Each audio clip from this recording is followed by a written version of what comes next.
Admission झालं आहे आत्ता आणि आता वाजले संध्याकाळचे 4 वाजले. आम्ही दुपारी किती वाजता गेलो आपण 12 आम्ही 12 वाजता गेलो तर 4 वाजता आम्ही सुटलो आहे. ॲडमिशन झालं आहे फायनली.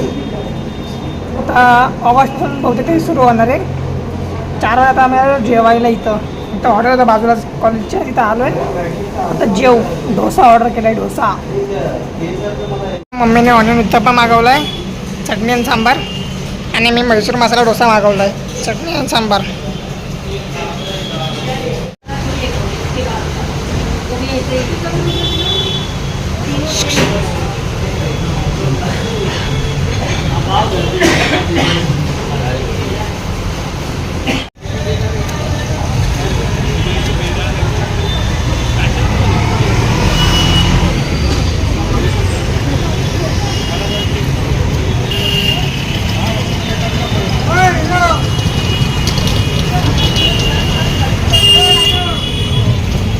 गंभीर विषयावरती चर्चा करायची तुमच्यासोबत माईक आहे.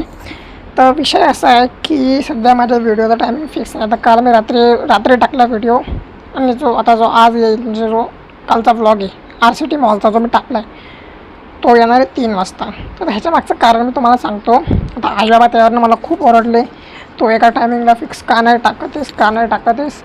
तर त्याच्या मागचं मेन कारण म्हणजे असं आहे की मी आता सध्या थोडे दिवसापूर्वी शॉर्ट्स माझे 7:55 टाकायचो, पण तेव्हा मला व्ह्यूज येत नव्हते. म्हणून मी काय विचार केला काहीतरी वेगळा टायमिंग ट्राय करूयात आपण. म्हणून मी 9:55 ट्राय केलं. 9:55 जेव्हापासून मी टाकायला लागलो चुकून म्हणजे होतात ना आठवड्यातले जर मी रोज मी शॉर्ट्स टाकतो म्हणजे 7 दिवसाला 7 शॉर्ट्स टाकतो आहे. तर त्यातल्या 2 व्ह्यूज नसतील आहेत, पण बाकी 4 नाही 3 व्ह्यूज नसतील तर बाकी 4 व्ह्यूज येतात. 1000, 1500, 400, 500 अशा आरामात व्ह्यूज येतात. त्यामुळं मी तो टायमिंग फिक्स करून टाकला शॉर्ट्सचा 9:55. तर आता मी हे बघा माझ्या मेन मोठ्या ब्लॉगला पण असे काय भरपूर व्ह्यूज येत नाही. येऊन 50, 100, 200 असे येतात. तर ह्याच्या पण व्ह्यूज मला वाढवायचे आहेत. म्हणून मी माझे डिफरंट टायमिंग डिफरंट टाईपचे टायमिंग ट्राय करतो आहे. काल रात्री टाकला, आता मी दुपारी टाकून बघतो आहे. आतापर्यंत मी सकाळी टाकत होतो, आता एखाद दिवशी सकाळी लवकर पण टाकून बघेन. कारण की व्ह्यूज वाढणं मेन आहे. लोकांपर्यंत व्हिडिओ पोचतातच आहेत, तर व्ह्यूज कसे वाढतील जेणेकरून चॅनल पटकन ग्रो होईल. त्यासाठी मी ट्राय करतो. त्यासाठी खूप सॉरी. आणि आई बाबा प्लीज समजून घ्या मला. त्याच्या मागं फक्त व्ह्यूज वाढणं हेच एक मेन उद्दिष्ट आहे माझं. आता माझ्या संध्याकाळचे 5 वाजता झालेत आणि आता मला बनवायचा आहे चहा. मला प्यायला चहा. तर आम्हाला हे भांडं ठेवावं लागतं कारण की आमचा मग तो टोप आहे ना, कुठं करा तो टोप थांबा.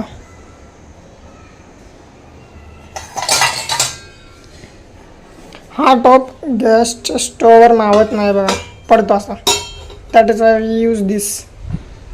आणि दूध टाकतो, चहा टाकतो, सगळं टाकतो आणि चाय बनवतो. चाय. हो हाय हॅलो नमस्कार, मी त्र्यंबक टॉक्समध्ये तुमचं स्वागत आहे. आज मी आपणास काही प्रवचन देणार आहे. तर आज मी जाऊन वॅक्सिन घेतली आहे, कोरोनाची नाही.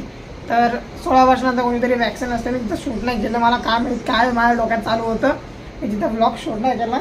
खरं माझं डोक्यात जरा हल्ले थोडंसं. तर ते अभ्यासामुळे हल्लं का कशामुळे हल्लं मला पण समजत नाही. माझे पाय लय दुखत ना, तेव्हा थोडासा हल्ला असेल. तर आज मी जाऊन वॅक्सिन घेतली आहे. माझा हात थोडा दुखतो आहे आता. मला मी दाखवायला गेलो तर थांबा तुम्हाला सांगतो मी कुठं घेतली वॅक्सिन. म्हणजे आता हनुमान मंदिर आहे ना आमच्या इथं खालती, तिथे वॅक्सिन घेतली. इथं हातावरती बघा, या हातावरती वॅक्सिन घेतली मी इथं. तुम्हाला इथं डोक्यावर असं फोडीसारखं दिसत असेल ना पांढरा चट्टा, ते म्हणजे वॅक्सिनचं ठिकाण. तर ही वॅक्सिन प्रत्येकाने घ्या. आपल्या जवळच्या दवाखान्यात जावं, डॉक्टरांना विचारा. सरकारी दवाखाना असेल तर अजून उत्तम, फ्रीमध्ये काम होऊन जाईल आणि चांगलं काम होऊन जाईल. तुम्हाला अजून काय असतील वेगळ्या योजना वगैरे सगळं तुम्हाला कळेल. आता नवीन कितीतरी योजना आहेत, काय ते आभा कार्ड, महात्मा फुले योजना, काय योजना आलेत सगळं कळेल. आणि आज मी अभ्यासाच्या क्लासला पण गेलेलोच. तर तिथं आता खूप काही शिकवून झालं आहे. म्हणजे काल मी गेलो नाही, पण माझी पाय दुखत होते. आज गेलो, खूप काही शिकवलं आहे. आता मला बसवलं ना ते लिहून काढायचं पटापटा. आता माझं मी क्लासमध्ये 3 पानं लिहून काढली होती, बाकीची 2 पानं बाकी आहेत. ती पटापटा लिहून घेतो आणि आता माझं 11 पटापटा लिहितो आणि मग तुम्हाला भेटतो.